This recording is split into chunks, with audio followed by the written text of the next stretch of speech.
آقا علیہ الصلوۃ والسلام نے جب اعلان نبوت کیا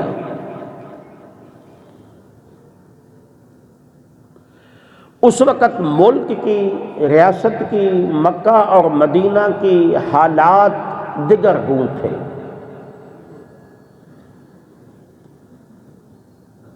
اخلاقی پستی کا شکار تھے، ننگے کعبے میں طواف کیا کرتے تھے، قبائلی جھگڑوں میں ان کی نسلیں برباد ہو گئی تھیں۔ میرے آقا کریم وہ ریاستی نظام لے آئے، میرے آقا کریم وہ پیغام لے آئے کہ جس پیغام پہ چل کے مکہ مدینہ ہی نہیں، دنیا کے ایک وسیع اور عریض خطے پہ میرے مصطفیٰ علیہ السلام نے امن کی قندیلیں روشن فرمائی۔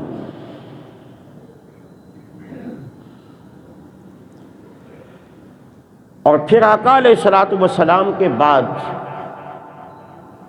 بطور خلیفہ سیدنا صدیق اکبر رضی اللہ تعالی عنہ نے بھی وہ عظیم مثالیں قائم کی۔ میں نے جمعے میں اپنے خطاب میں عرض کیا تھا کہ آپ نے پہلا حکم یہ دیا تھا کہ جو تنخواہ، جو مزدوری، کم از کم اجرت جو ایک مزدور کی ہوگی وہی وقت کے امیر المؤمنین کی تنخواہ ہوگی۔ اور دوسرا، ریاست کے گورنر حکم کا پابند تھا۔ اگر گورنر کو حکم دیا جاتا تھا کہ گورنری چھوڑ دو اور بیت المال کے اونٹوں کے چرواہے بن جاؤ، تو ان کو ان کے انکار کی جرأت نہیں ہوتی تھی کہ میں تو تنخواہ لیتا ہوں، بس میرا کام ڈیوٹی دینا ہے وطن کی۔ پھر بڑے سے بڑے ایک پڑھے لکھے، ایک سمجھدار، ایک بردبار شخص کو اگر ایک نوجوان بچے کی سپہ سالاری میں دیا جاتا تھا تو ان کو بھی اختلاف کی جرأت نہیں ہوتی تھی کہ میں اتنا بڑا پڑھا لکھا ایک عام سے بچے کی قیادت میں جم کے چلا جاؤں۔ وجہ کیا تھی؟ وجہ رضائے الہی۔ بس ان کے ذہن میں یہ تھا کہ ہم خدا کے بندے ہیں اور مصطفیٰ کے نوکر ہیں، نوکر کا کام تو نوکری کرنا ہے۔ کیا وہ مشہور کہاوت ہے، نوکر کیتے جی نوکر کیتے نخرے کی۔ جب نوکر ہیں ہم تو نوکر کی اوقات ہی کیا ہے، وہ نخرے تو نہیں کرتا۔ نوکر کو تو مالک جو حکم دیتا ہے وہ کرتا ہے۔ بس ایک وقت تھا کہ حکمران جب اسلامی مملکت تھی تو اس وقت کا حکمران اپنے آپ کو نوکر اور خلق خدا کا خادم سمجھتا تھا، اور آج ایسا نہیں ہے۔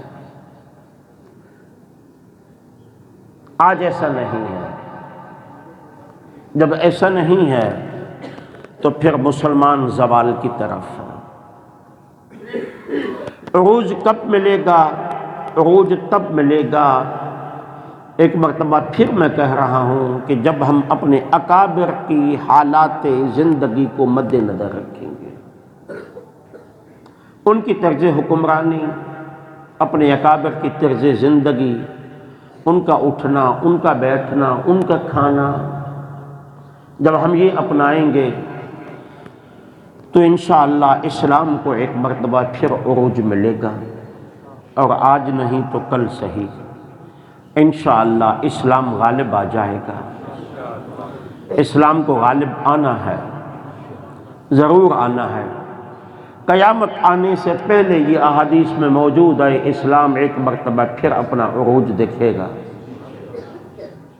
لیکن اگر ہم سے پوچھا گیا، میرے مصطفیٰ نے ہم سے پوچھا کہ اس اسلام کی قائم کرنے میں تم نے کیا کردار ادا کیا تھا، کہ ایک آدھ عام کام تو ہم بھی کر کے جائیں کہ اپنے آقا کے سامنے سر اٹھانے کے قابل ہوں۔